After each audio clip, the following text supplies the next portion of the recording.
Junk Brother.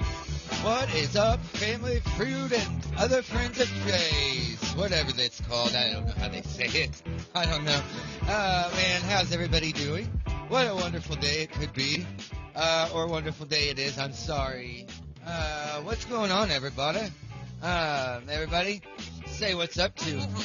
Yay, Lincoln. Hey, Lincoln, what's up, man? I know. Yeah, let's do it, Linky. What's up, everybody? I mean, as you know, Linky's totally, hey, he's got his own mic.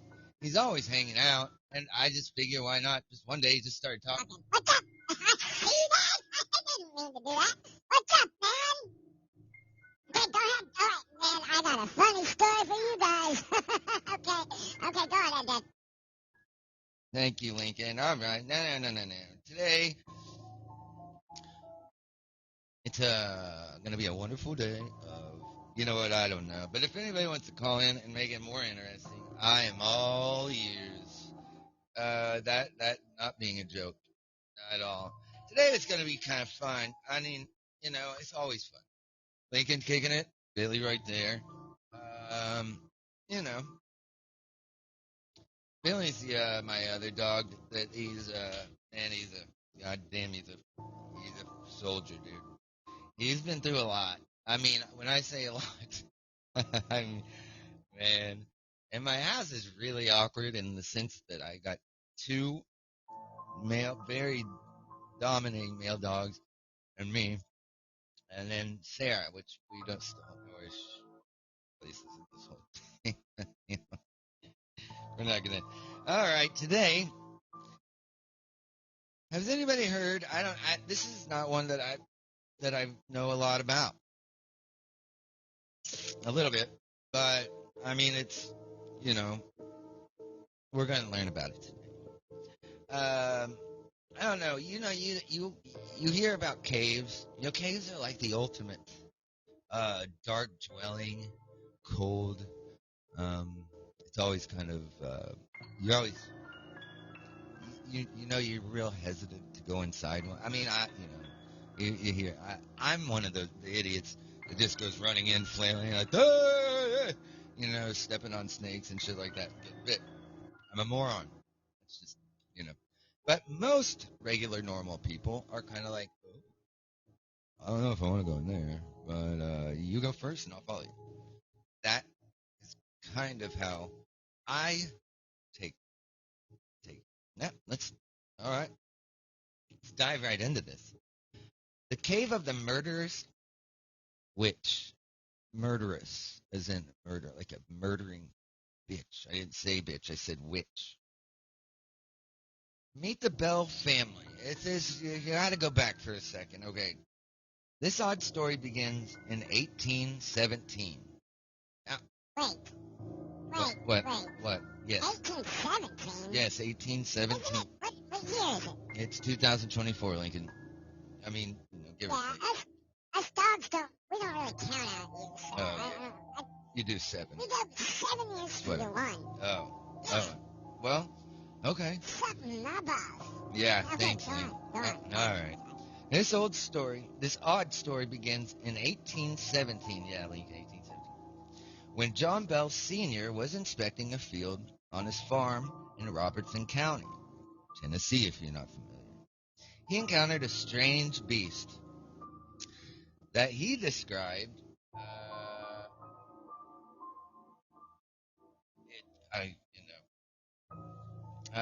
he described it as a dog-like with rabbit-like head. I don't. That's Wait. Yeah, Dog-like? Yes, dog-like With a rabbit-like head. A rabbit-like head. Yes. Okay, I know. Get started. All right. Well, I know. Shut up and listen.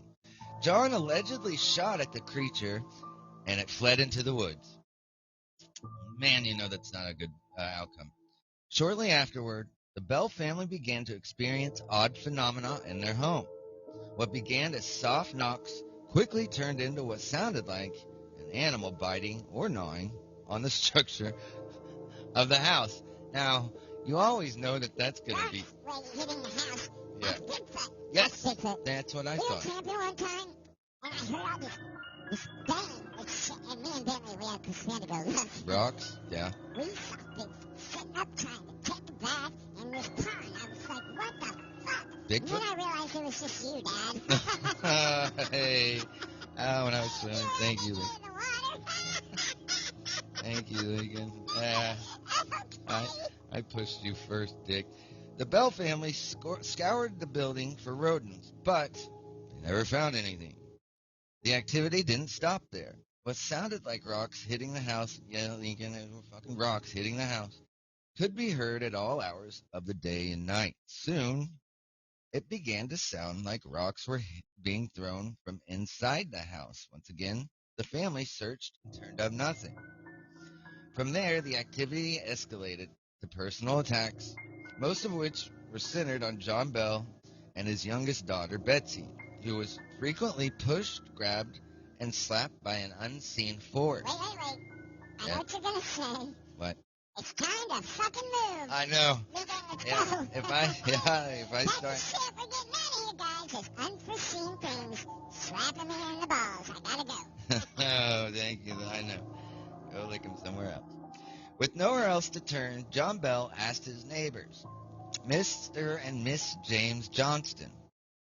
Now, if they had any ideas about what was occurring, maybe they could give light on the situation.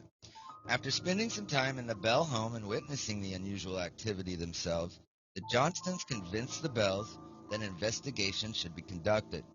Reluctantly, John Bell agreed, and several family friends were invited over. The investigation begins. Incredibly, thumping sounds were heard throughout the house when the investigation began. Soon the thumps and groans began to sound like someone growling or clearing his or her throat. And then it happened. The entity began to speak. It said it wanted to prevent Betsy Bell from marrying a local boy named Joshua Gardner.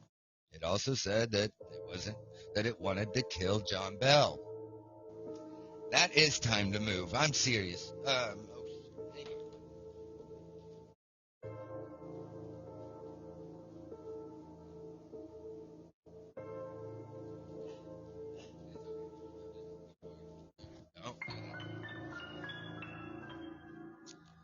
Oh, now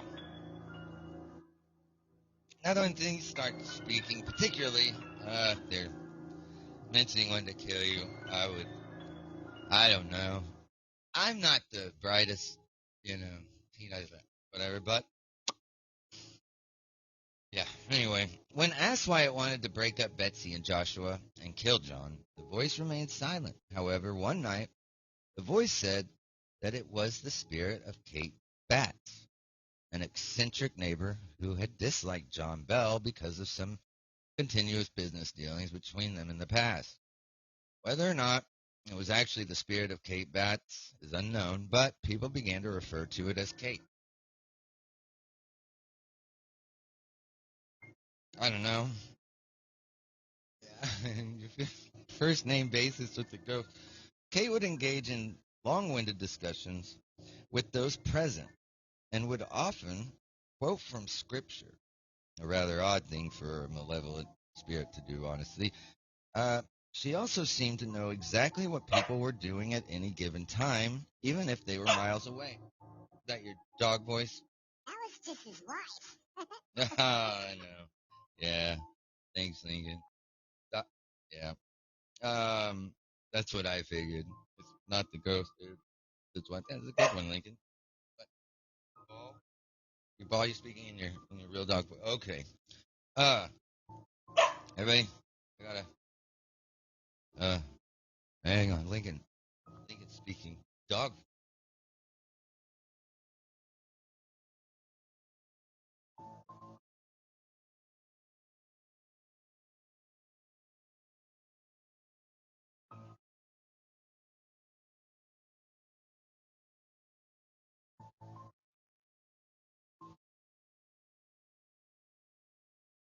Yes, you are. Well, I'll help you out in a minute. I will. Yeah, I don't know. On a first name basis, I've got to say it's maybe time to go. Um, Kate, yeah. So Kate would engage. No, Lincoln, you have to stop.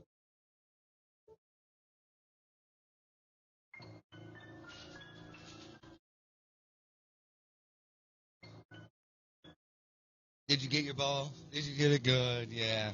You gonna play over there? I thought we were doing this podcast. You were okay? We're going back and forth. Right on. Yeah. Now, Kate would engage. Quotes from scripture. Yeah, a rather odd thing. Yes. She also seemed to know exactly what people were doing at any given time, even if they were miles away. Now, that I'll tell you something. Reports also suggest that Kate sometimes seemed to be drunk, as she would slur her speech and swing batty songs. Man,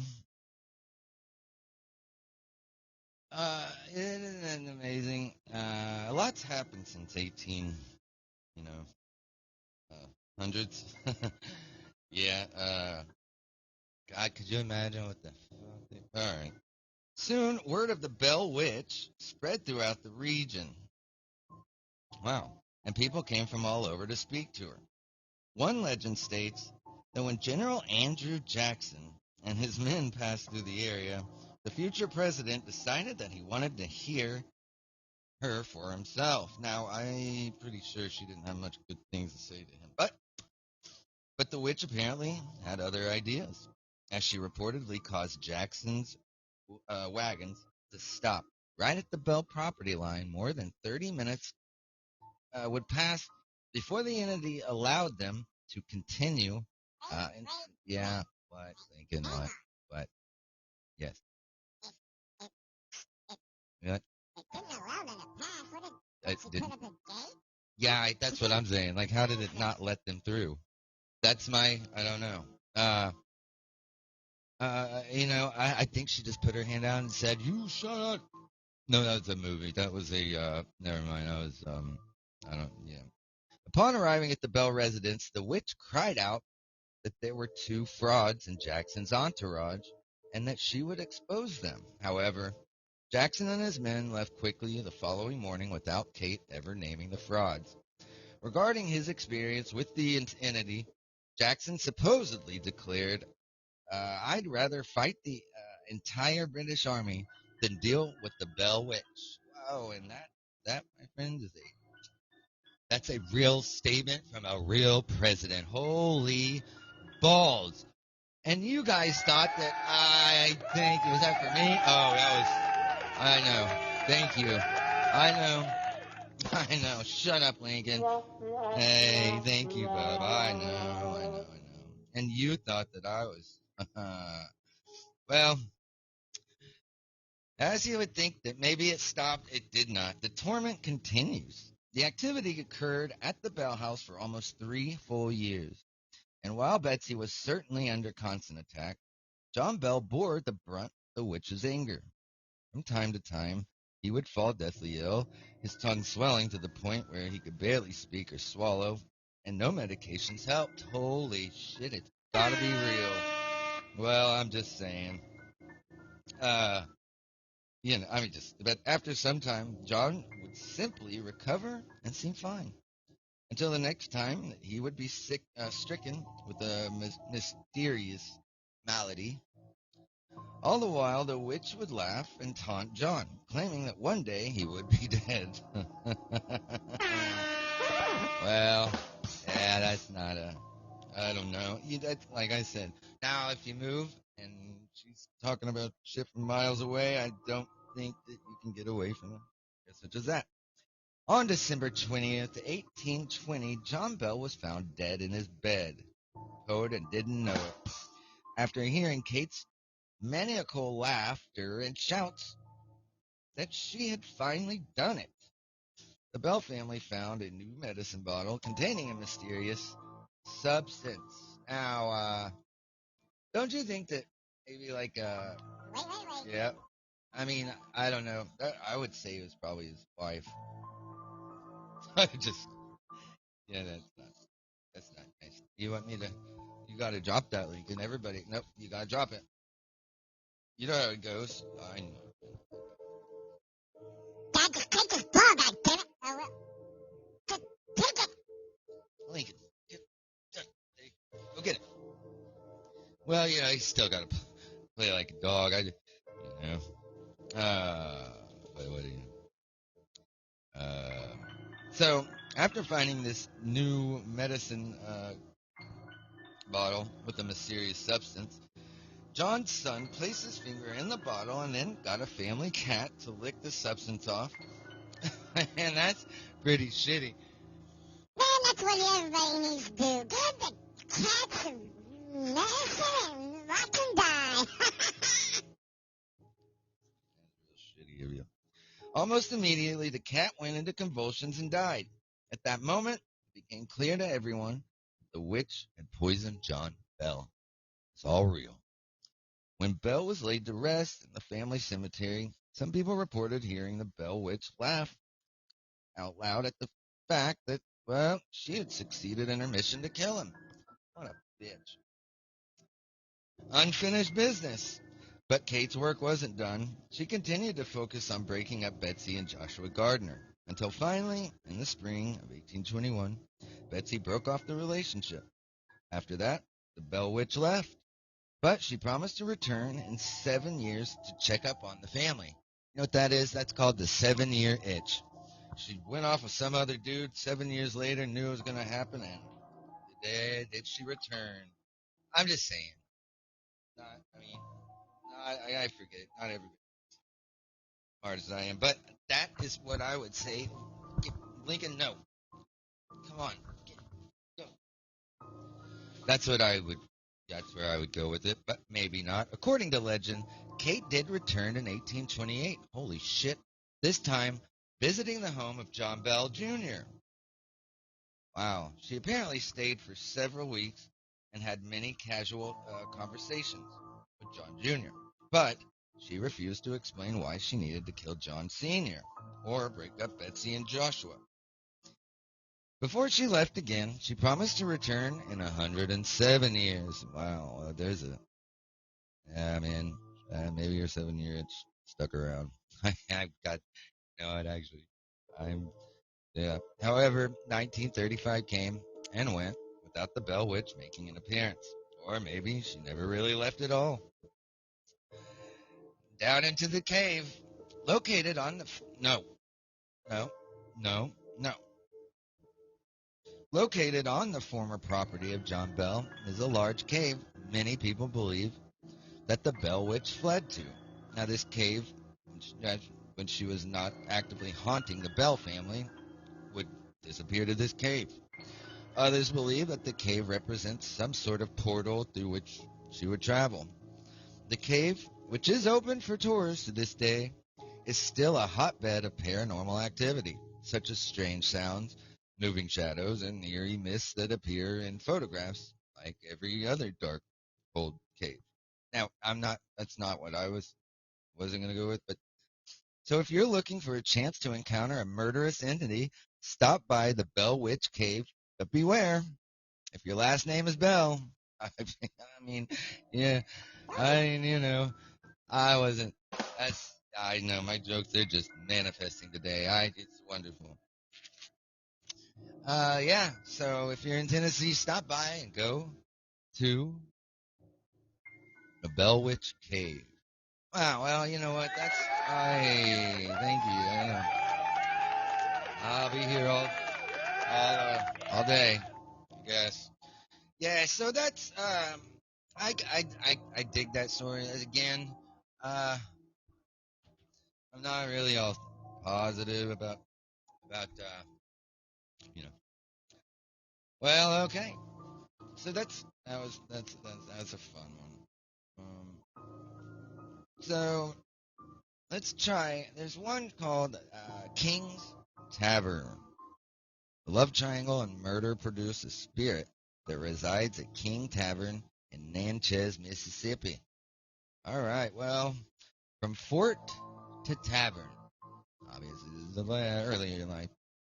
The old Natchez Trace, a 500-mile trail stretching from Natchez, Mississippi, to about 17 miles southwest of Nashville, Tennessee, was cut by Native Americans centuries before Europeans arrived and was used as a crude highway to transport goods and people.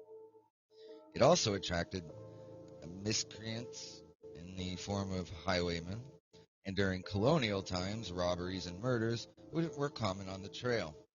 Nevertheless, the path remained popular, because that's what the business catering to travelers sprouted up along. Ow. Okay, yeah, sprouted up along out of necessity. Excuse me, I'm sorry. One such enterprise was King's Tavern. Originally built as a blockhouse for a fort, the building was acquired in 1799 by a wealthy New Yorker, Richard King, who turned it into a bar and inn. Hey, you never fail in a bar. Drink to that. It was a great success, but it would also bring drama into the king's life. What a mother Jesus. Cheating ways. Despite having a loving wife, King succumbed to the oldest temptations when he hired a young woman named Madeline as a server and subsequently seduced her. Attractive and industrious, though, Madeline was only too happy to become the rich man's mistress. Boing, boing. That's not funny. They tried really hard.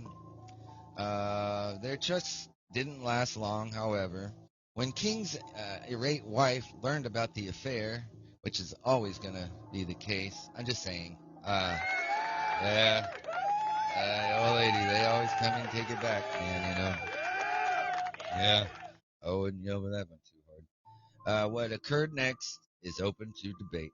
Some believe that Miss King hired highwaymen to murder Madeline, while others say she performed the deed herself. Either way, Madeline vanished without a trace. But without a body, there was no official murder. So nothing further came of King's wife's permanent solution to her husband's tawdry affair. Mystery solved. In 1932, King's Tavern underwent significant renovations. While workers were repairing the fireplace in the pub's main room, they were horrified to find three human skeletons, two male and one female. Oh, shit. Well, hidden behind all the bricks. You know that can't be good. Now, I, I've never gone to the case of being so mad to murder anybody. But man, you hear about these stories about people putting people in walls, and man, I feel guilty about burying a dog in the ground by itself. I'm just saying, like, I don't know, man. That's pretty. Now, the identities of the men were anyone's guess, but many believe that the female was Madeline, the young temptress who'd been done by the jealous Miss King more than a century prior. When a Spanish dagger, a weapon that was quite popular during colonial times, was discovered nearby, the theory became even more plausible. The bodies were buried in a local cemetery, and the remodeling job was completed. A mysterious chapter in the tavern's history had been put to rest, or had it. Wow. I'm just saying, manifestations, they happen. After the renovation, apparitions and other unexplained phenomena arrived like waves on a beach. I said beach. Ah, shadowy figures are often spotted walking up the staircase or passing directly through them. Oh, I hate it when that happens. A spectral man wearing a top hat moved freely about the tavern, sporting a black jacket and tie string. His garb was consistent with that of the era in which the murders occurred. Members of the waitstaff who witnessed the apparition felt that he embodied evil, and many believed that he was involved in the murders, either as a perpetrator or a victim. You think about it, I would be pretty aggravated, pissed off, and fuck with people if I were a ghost. I mean, I don't know. I've never been. I'm sure I've been one. You know what? There's probably one sitting right now. Actually, some a couple of things around my house have been. You just shrug it off to, whatever. But My dogs, they sure as hell don't. But ghosts of grown men aren't the only spirits lingering at the tavern. The unsettling sound of a crying baby. Did you hear the way that I can't, that was not? What the fuck was that? Oh man, the unsettling sound of a crying baby has also been reported. Now that you always hear a baby crying is always creepy. It's well, when they're not there. And small footprints, presumably left by a woman, appear from out of nowhere on freshly mopped floors. That is an issue. Many believe that Madeline is responsible for the footprints, which usually move across the room directly toward startled employees. Madeline's ghost has also been blamed for spilling pitchers onto the floor, knocking jars from shelves, turning faucets and lights on and off, and opening doors. I hate it when that happens. When you look over and the door just opens. Uh, when her name is called out in protest, she has been known to slam doors. You beaches, that's what I'm talking about. Someone or something more sinister. Oh, love that. And all things that, or was it more sinister? Someone or something more sinister likes to forcefully throw dishes through the air and apply pressure around the necks or on the chests of visitors. I do. I hate it when that happens. And again, what time is it, Lincoln? It is time to move. Get the fuck out. And the fireplace where the bodies were discovered occasionally emits heat as if it is burning wood, even though no fire is lit and no firewood is present. That's a problem as well. I do. I hate when that shit happens. Could this be a final plea for justice from a trio cheated out of life? Yes, that is exactly what it is. Um, I would take that tavern and, well, you know what? You could just capitalize off of it and make some money. I don't know, or not. Who wants to be a billionaire? I am a billionaire, motherfucker. No, Lincoln. Oh, I fucked that up. Oh, it's not. Oh man, could you imagine all the what do you call that? Pressure of being a billionaire. God, wouldn't that suck? I mean, really. Uh, yeah. Okay. Um, you know. Well, uh, you always hear. Anybody here? You always hear about these mysterious orbs, right? Usually in the woods. Well, no. My grandfather said that he claimed that he was chased by one of these orbs once. I mean, yeah, in Arkansas we have this cabin. There's a lot of land out there. And he was chased down by one of these orbs apparently. I mean, I don't think it did anything because well, my mom and I was born, but that's what I was told. Yeah. Anyway, so I see how shitty I am at this. Now, if Texas were a dartboard, the city of Brownwood would be at the center of the bullseye. Maybe that's how aliens saw it too. Who knows? Brownswood is a peaceful little city with about 20,000 residents and a popular trains museum. A frontier town at one time, it became the trade center of Texas when the railroad arrived in 1885. What's up with this 1880 shit? I don't know. That's when a lot of crazy, cool shit happened. Since then, the city has maintained a peaceful lifestyle. Even the massive tornado that struck Brownwood in 1976 left no fatalities. The place just has that small town kind of feeling. Was it an invader from the sky? Well, in July 2002, however, the city's peace was broken. Brownwood made international headlines when a strange metal orb fell from space, landed on the Colorado River, and washed up just south of town. Wow. The orb looked like a battered metal saucer ball. Well, I don't know what a metal saucer ball but looks like, but get that imagination rolling. It was about a foot across and it weighed just under 10 pounds. Experts described it as a titanium sphere. When it was x-rayed, it revealed a second inner sphere with tubes and wires wrapped inside. Oh, is this like that? What is it, that belty? Lincoln, come on. That's all that anybody knows or claims to know.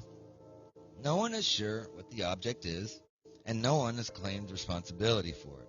The leading theory is that it's a cryogenic tank from some kind of spacecraft from Earth, used to store a small amount of liquid hydrogen or helium for cooling purposes. Wow. Others have speculated that it's a bomb, a spying device, or even a weapon used to combat UFOs. Really? Well, it's not alone.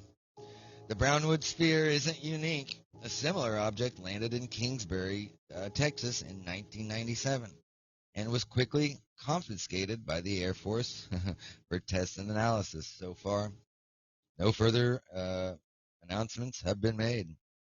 Well, that's a shocker. I mean, Time to fucking move. yeah, I know. That's what I'm saying. Anytime the Air Force comes in, and if anybody ever watches YouTube, check out the Y Files. Awesome, awesome show. I love the dude. And Hecklefish. He's a man. But they told a story of a sphere that I don't remember what it's called. We'll do a show on it though. I'll look it up. It's a pretty cool story. Or check it out on the Y Files. Great show. If you haven't checked it out. Now, of course, the Air Force probably has a lot to keep it busy. But about 200 UFOs are reported each month, and Texas is among the top 3 states where UFOs are seen. But until anything is known for sure, those in Texas at night should keep your eyes open in the skies. I was trying to rhyme there, but I didn't do it. So, yeah, what I was saying, who wants the constructive, of a billionaire? According to legend, more than $2 billion in gold may be hidden on Oak Island. You know what? I didn't just skip through that because I'm not sure. The Oak Island thing, I'm, you know what? You can watch the History Channel on that one and you'll get all the answers. Um, Myrtle's Plantation, a blast from the past. Listed on the National Register of Historic Places and boasting more than 200 years of history, the Myrtles Plantation is a beautiful and sprawling old home in St. Francisville, Louisiana. Now used as a bed and breakfast mansion, has seen its share of drama, including romance, death, and even murder. What better sounding for a good old Southern style haunting? Here we go. Tales to tell, oh, wouldn't we just? In 1796, David Bradford built what would eventually become the Myrtles Plantation on 650 acres of land about 30 miles outside of Baton Rouge. At the time, the house, which was originally known as Laurel Grove, was much smaller than it is today. In 1834, Ruffin Sterling purchased and remodeled the plantation, doubling its size and renaming it after the many myrtle trees on the property. Well, I would have never guessed. I love smoking cigarettes. Did I say that out loud? I'm sorry. They fucking stink, dude. Yeah, I know. Over the years, many people lived and died at the Myrtles Plantation. So it's not surprising that the place is home to a few restless spirits. Whether it's strange noises, disembodied voices, apparitions, or reflections in a haunted mirror, plenty of paranormal activities can be found at Myrtle's Plantation. Sounds like my house. God damn, it was almost way too loud. Yeah, sounds like my house. Oh wait, those are just my dogs. Never mind. Over the years, many people lived and died at the Myrtles Plantation, so Yeah, that's what I said. In 2005, investigators from the television show Ghost Hunters paid a visit to the mansion and documented several strange phenomena. Thermal imaging video cameras recorded the torso of something not really present, as well as a shadow that appeared to be moving up and down. The team also caught the unexplained movement of a lamp across the table. That's freaky. Over the course of a few minutes, it moved several inches with no help from anyone in the room. Who doesn't believe in just hang on for a second. Who doesn't believe that ghosts don't exist? I mean, really. And I've heard people flat out be like, "Dude, ghosts do not exist. It is not." And then and what? Right on. I'm never gonna tell anybody they're wrong or right. Or they're believing whatever because I've not ever been in anyone's shoes. I don't know what's happened to them. I don't know if they've had Lincoln around or not. um, but I just have to. Moving on. I'm sorry. If you visit the Myrtles plantation, be sure to check out the Myrtles mirror. It is said to reflect the spirit of someone, I don't know who died in front of it. People have repeatedly seen handprints on the mirror and orbs or apparitions in photos of it. Although many stories say that the image, I'm gonna kill. Uh, yeah, Ben Lincoln's going down. Although many stories say that the images belong to one of the plantation's early owners and her children, all of whom were poisoned, the mirror was actually brought to the house in the 1970s. If it is indeed haunted, the ghost may not be from the home originally. Well, balls. It is. It is. Yeah, at the top of the hour. So, I will be back with this story, but I'm gonna take a break with leaving a short little story for you all. Another one. Don't go anywhere. I will be right back.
Oh.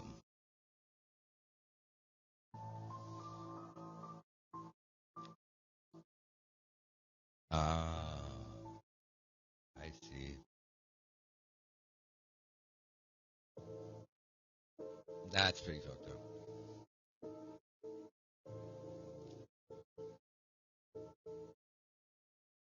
God, the human race.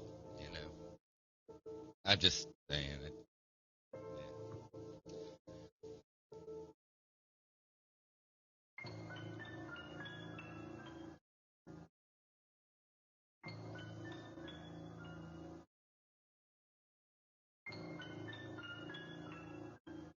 Oh.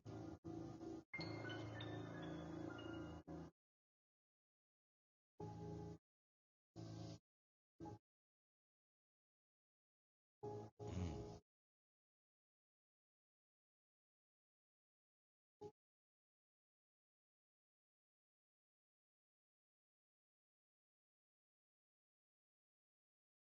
As in all the time.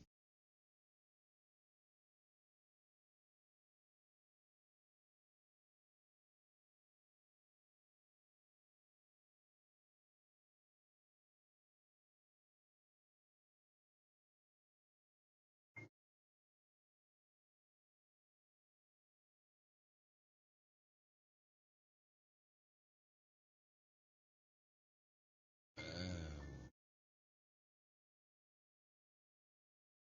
Transducer.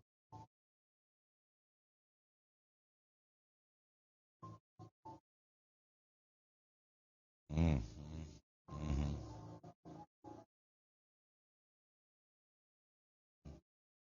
What do you, yeah.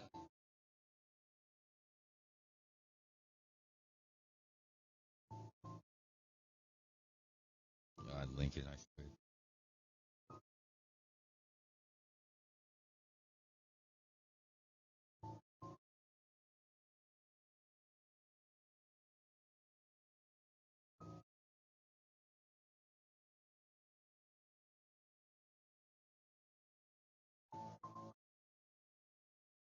Huh.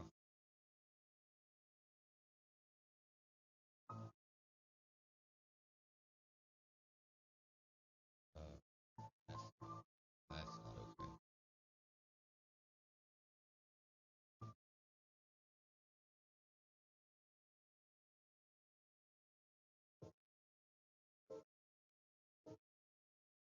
That sucks. That sucks.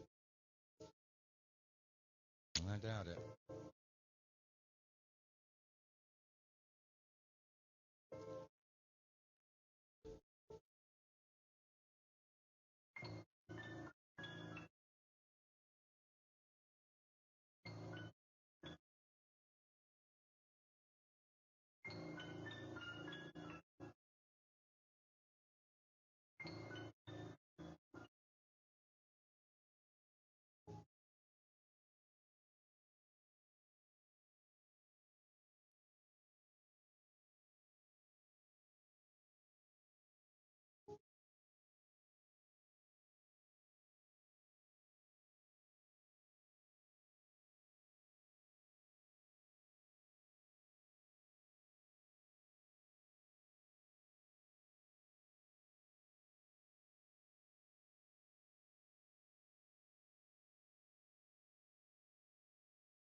Thinking.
Okay, wait.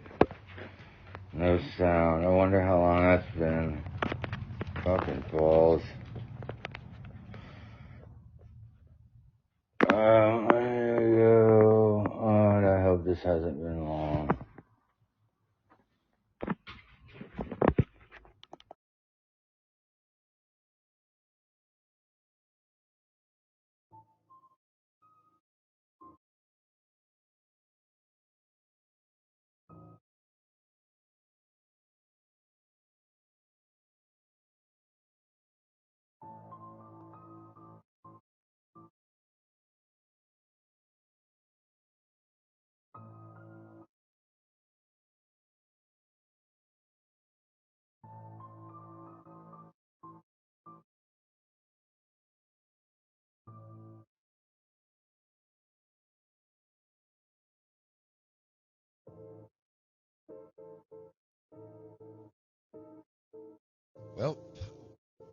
Well, okay.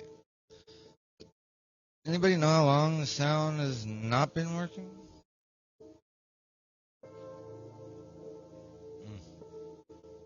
I don't know. Paul, I appreciate it, brother.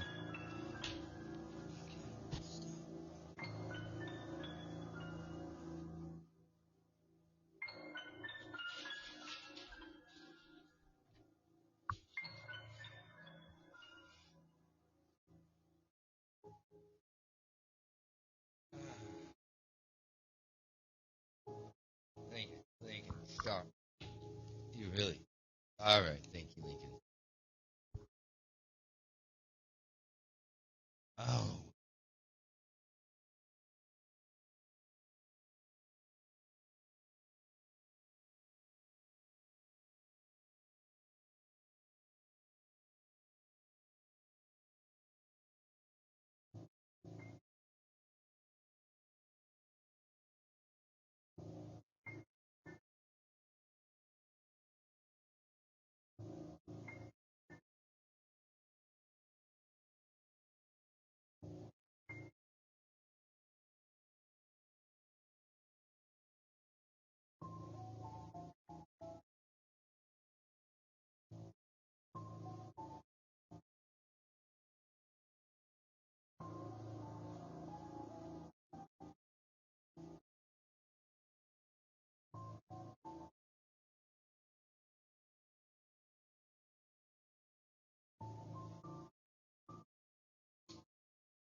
now,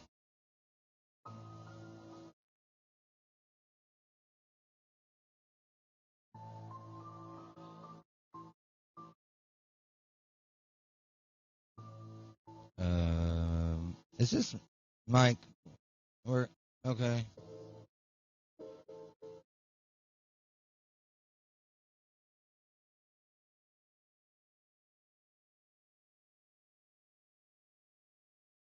What up, GJR Radio? How's it going? Hey, is there any volume or any sound?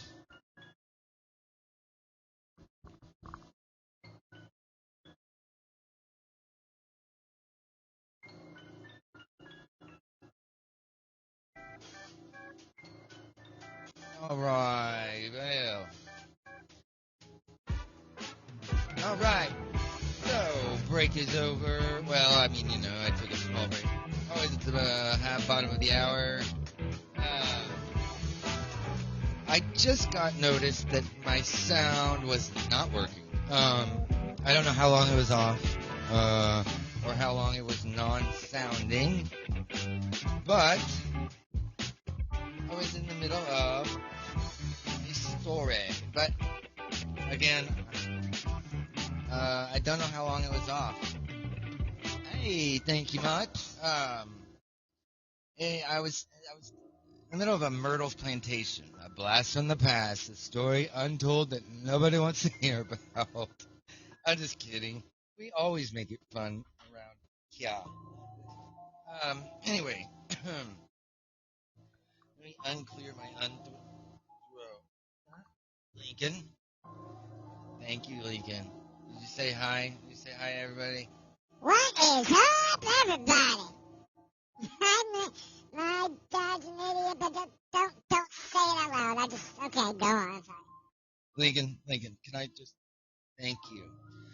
So I'm not real sure how much time was going where I didn't get sound. Move over.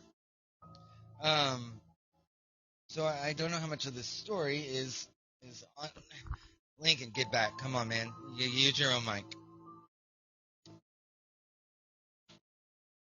Go over there. Lay down for a minute. Lay down right there. You have your mic sitting right there. Just take this ball. Just take it. Just take this ball, and I'll stop it. Lincoln, you got. Man, see, your mic works. Use it. All right, man. Now, again, I guess I'm gonna have to re-listen back on some of this to see where the sound may have stopped. Really, you hear music dropping in and out?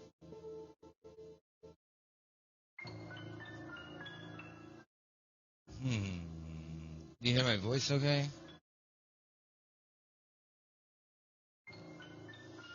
Well, that's a problem if it's dropping in and out. I'm gonna have to fix something. Yeah, that is not good. All right. So anyway, let me know, and I'll fix it accordingly. I appreciate it, man. Thank you a million for the heads up. You are awesome. GJR Radio. I do appreciate it. Let me know if, yeah. That's the one thing I don't like about, well, really, I wish I had, I need I don't know, though I was I was reading the line. It said, but, yeah. So anyway, um, Myrtle's Plantation, I don't know, if I need to go back, but part of this chapter of a spirited place, several ghosts are commonly seen inside the house. One is thought to be a French woman who wanders from room to room. Now, I mean, I guess French woman. You know what? I've never been to France myself. No, you know, I'm a very unimportant person in the world. But have you ever been, looking over at a woman and be like, that is a French woman? Well, anyway, it is according to a French woman who wanders from room to room. I hear the French women are pretty badass, though. Another is a regular at the piano. That's badass. Unfortunately, this spirit only seems to know one chord, which is heard over and over, stopping suddenly when anyone walks into the room. Well, okay. A third is the ghost of a young girl who only appears right before thunderstorms. That's pretty cool. I mean, I guess if you're going to be a spirit and you're going to appear at any time, the best time is going to be right before thunderstorms. You know what I'm saying? I mean, I I hope to God if I ever, enter this, whatever spirit world it is that they could be in, that it's going to be right before thunderstorms, especially in Oklahoma. Um, Thunderstorms here are wonderful, man. When I lived in California, people, when I would tell them that I was from Oklahoma, they would look at me like, "How the fuck did you live with those tornadoes?" And I'm like, "Man, wait a minute. How do you live with these fucking earthquakes? Yeah, pick your battles. You know what I'm saying?" Um, yeah, and there was a good point. I did, and it's important anyway. Yes, so thunderstorms is good. Yeah, Oklahoma's got great thunderstorms. That's where I was, especially coming into the spring. Man, this year's not really been. I haven't heard much of a, not at all. At, not at all. Yeah. So I thought I'd boil with that for a minute because Everybody does not want to hear my voice. I know.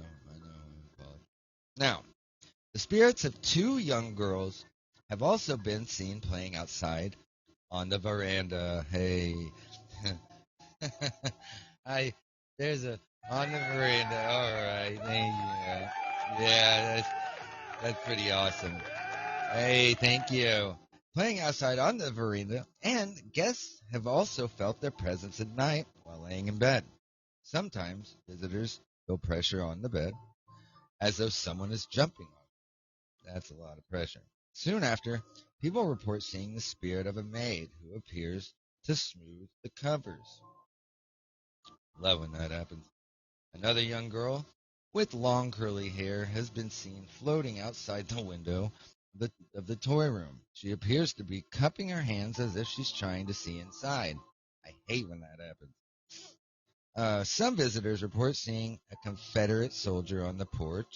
Others have seen the spirit of a man that warns them not to go inside. That's forewarning. Many people have glimpsed apparitions of slaves doing their chores inside the mansion. I leave that one blank. And two other residents' ghosts that are certainly entertaining but have little connection to the plantation's rich history are those of a ballet dancer clad in a tutu and a Native American woman who appears naked in the outdoor gazebo. Oh, keep that one on empty straight too. Okay. The ghost of William Winter is also said to haunt the mansion. Winter lived at the Myrtles plantation from 1860 to 1868, and again from 1870 until his death in 1871. Even span of numbers there. When an unknown assailant. Hobby needs to have a better. Man, I wish they did have a better sound adjustment. I mean, at least the way you could tell. But I mean, yeah. Does everything else sound okay? Man, I really appreciate you giving me a heads up. Um, for sure. Man, which by the way, hey, why I'm talking to you, man, I dig your show. I was checking out your show the other day. I do, man. I like it a lot. I will, yeah, I just sort of I've got to run, but I'm going to come back on and do another show. I got to see how much of this was not, on sound, but yeah, I did want to say, man, I dig your show, man. I'll come on and say what's up. I try to look and see when people are coming on, live and comment, but, yeah, and I do too. I've been using, this mixer that I like a lot.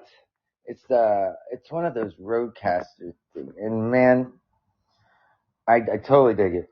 I really do. I'm a drummer, so I use it for my drum stuff. But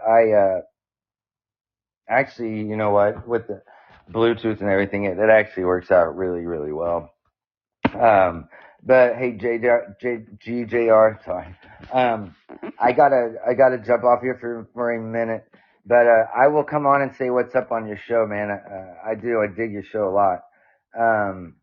So on that, everybody, have a wonderful day. I'm gonna have to finish this story later, but I appreciate all of you. And I will talk to you guys very shortly. I'm gonna come back on here and do this. I might have to redo this whole thing. Anyway, guys, have a wonderful day. Lincoln, he says, "What's up?" He says, "Man, don't go anywhere." What is up, everybody? Have a good day.